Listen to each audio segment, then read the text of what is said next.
Egito, na terra de Canaã, onde seu pai tinha vivido como estrangeiro. Esta é a história da família de Jacó.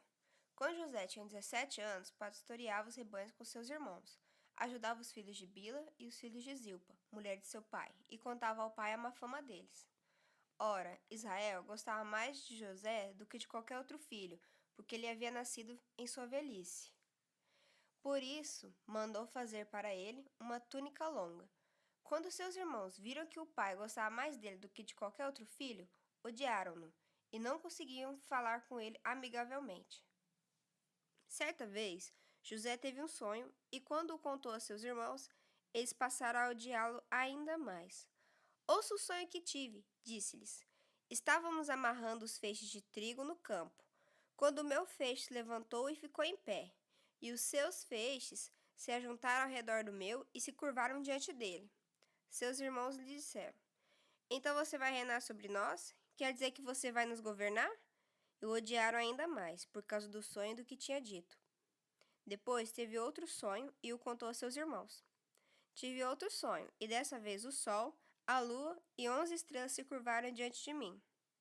Quando contou ao seu pai e aos irmãos, o pai o repreendeu e lhe disse: Que sonho foi esse que você teve? Será que eu, sua mãe e os seus irmãos viremos a nos curvar até o chão diante de você?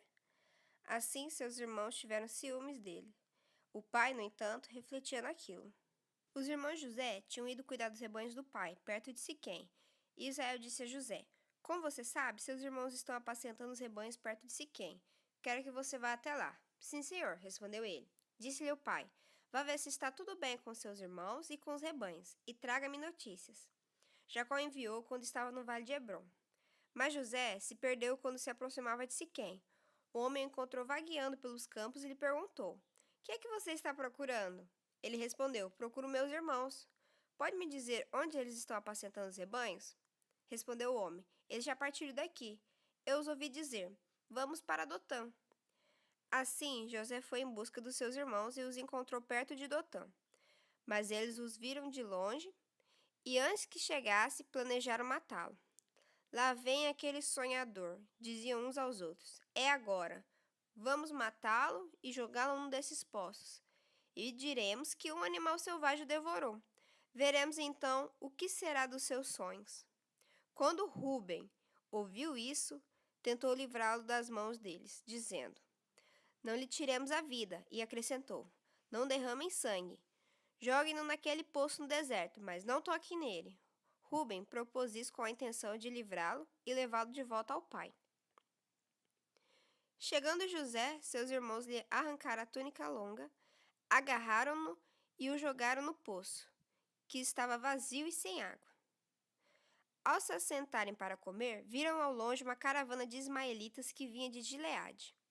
Seus camelos estavam carregados de especiarias, bálsamo e mirra, que eles levavam para o Egito.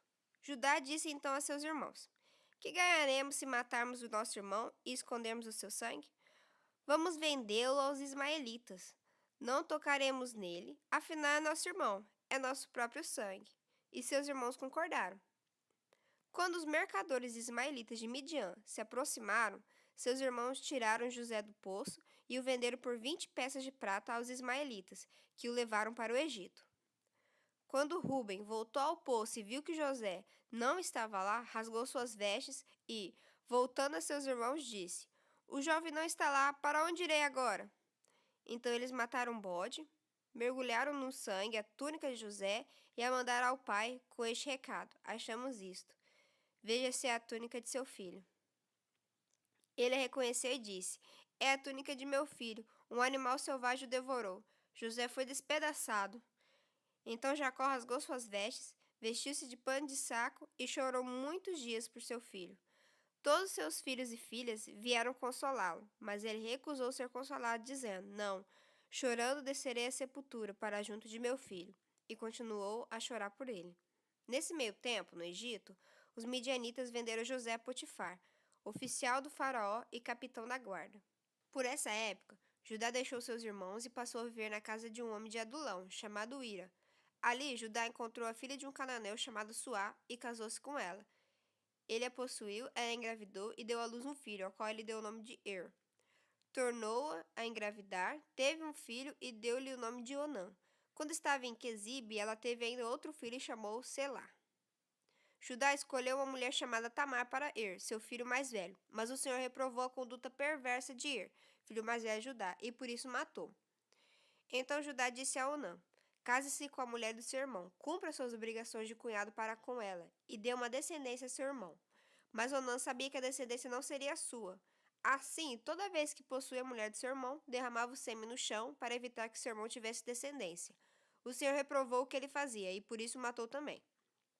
Disse então Judá a sua nora Tamar: more como viúva na casa de seu pai, até que o meu filho Selá cresça, porque temia que ele viesse a morrer, como seus irmãos. Assim, Tamar foi morar na casa do pai. Tempos depois, morreu a mulher de Judá, filha de Suá. Passado o luto, Judá foi ver os tosqueadores do seu rebanho em Timna, com seu amigo Ira, o Adulamita. Quando foi dito a Tamar: seu sogro está a caminho de Timna para tosquear suas ovelhas. Ela trocou suas roupas de viúva, cobriu-se com um véu para se disfarçar e foi sentar-se à entrada de Enaim, que fica no caminho de Timna. Ela fez isso porque viu que, embora Selá já fosse crescido, ela não lhe tinha sido dada em casamento. Quando a viu, Judá pensou que fosse uma prostituta, porque ela havia encoberto o rosto. Não sabendo que era sua nora, dirigiu-se a ela, à beira da estrada, e disse: venha cá, quero deitar-me com você. Ela lhe perguntou: o que você me dará para deitar-se comigo? Disse ele: eu lhe darei um cabritinho do meu rebanho. E ela perguntou: você me deixará alguma coisa como garantia até que o mande? Disse Judá: que garantia devo dar-lhe? Respondeu ela: o seu selo com o cordão e o cajado que você tem na mão. Ele os entregou e a possuiu, e Tamar engravidou dele. Ela se foi, tirou o véu e tornou a vestir as roupas de viúva. Judá mandou o cabritinho por meio de seu amigo Adulamita, a fim de reaver da mulher sua garantia, mas ele não a encontrou, e perguntou aos homens do lugar: onde está a prostituta cultual que costuma ficar à beira do caminho de Enaim? Eles responderam: aqui não há nenhuma prostituta cultual. Assim ele voltou a Judá e disse: não a encontrei. Além disso, os homens do lugar disseram que lá não há nenhuma prostituta cultual. Disse Judá: fique ela com o que lhe dei. Não quero que nos tornemos objeto de zombaria. Afinal de contas, mandei a ela este cabritinho, mas você não a encontrou. Cerca de 3 meses mais tarde, dissera a Judá: sua nora Tamar prostituiu-se e na sua prostituição ficou grávida. Disse Judá: tragam-na para fora e queimem-na viva. Quando ela estava sendo levada para fora, mandou o seguinte recado ao sogro: estou grávida do homem que é dono destas coisas. E acrescentou: veja se o senhor reconhece a quem pertence este selo, este cordão e este cajado. Judá os reconheceu e disse: ela é mais justa do que eu, pois eu devia tê-la entregue a meu filho Selá. E não voltou a ter relações com ela. Quando lhe chegou a época de dar à luz, havia gêmeos em seu ventre. Enquanto ela dava à luz, um deles pôs a mão para fora. Então a parteira pegou um fio vermelho e amarrou o pulso do menino, dizendo: este saiu primeiro. Mas quando ele recolheu a mão, seu irmão saiu e ela disse: então você conseguiu uma brecha para sair. E deu-lhe o nome de Perez. Depois saiu seu irmão, que estava com o fio vermelho no pulso, e foi-lhe dado o nome de Zerá. José havia sido levado para o Egito, onde o egípcio Potifar, oficial do faraó e capitão da guarda, comprou dos ismaelitas que o tinham levado para lá. O Senhor estava com José, de modo que este prosperou e passou a morar na casa do seu senhor egípcio. Quando este percebeu que o Senhor estava com ele e que o fazia prosperar em tudo o que realizava, agradou-se de José e tornou-o administrador de seus bens. Potifar deixou a seu cuidado a sua casa e lhe confiou tudo o que possuía. Desde que o deixou cuidando de sua casa e de todos os seus bens, o Senhor abençoou a casa do egípcio por causa de José. A bênção do Senhor estava sobre tudo que Potifar possuía, tanto em casa como no campo. Assim, deixou ele aos cuidados de José tudo o que tinha, e não se preocupava com coisa alguma, exceto com sua própria comida. José era atraente e de boa aparência, e depois de certo tempo, a mulher do seu senhor começou a cobiçá-lo e o convidou: venha, deite-se comigo. Mas ele se recusou e lhe disse: meu senhor não se preocupa com coisa alguma de sua casa, e tudo o que tem deixou aos meus cuidados. Ninguém desta casa está acima de mim. Ele nada me negou, a não ser a senhora, porque é a mulher dele. Como poderia eu, então, cometer algo tão perverso e pecar contra Deus? Assim, embora ela insistisse com José, dia após dia, ele se recusava a deitar-se com ela e evitava ficar perto dela. Um dia ele entrou na casa para fazer suas tarefas e nenhum dos empregados ali se encontrava. Ela o agarrou pelo manto e voltou a convidá-lo: Vamos, deite-se comigo. Mas ele fugiu da casa, deixando o manto na mão dela. Quando ela viu que, ao fugir, ele tinha deixado o manto em suas mãos, chamou os empregados e lhes disse: Vejam, este hebreu nos foi trazido para nos insultar. Ele entrou aqui e tentou abusar de mim, mas eu gritei. Quando me ouviu gritar por socorro, largou seu manto ao meu lado e fugiu da casa. Ela conservou o manto consigo até que o senhor José chegasse à casa. Então, repetiu-lhe a história. Aquele escravo hebreu que você nos trouxe aproximou-se de mim para me insultar. Mas quando gritei por socorro, ele largou seu manto ao meu lado e fugiu. Quando seu senhor ouviu o que a sua mulher lhe disse, foi assim que o seu escravo me tratou, ficou indignado.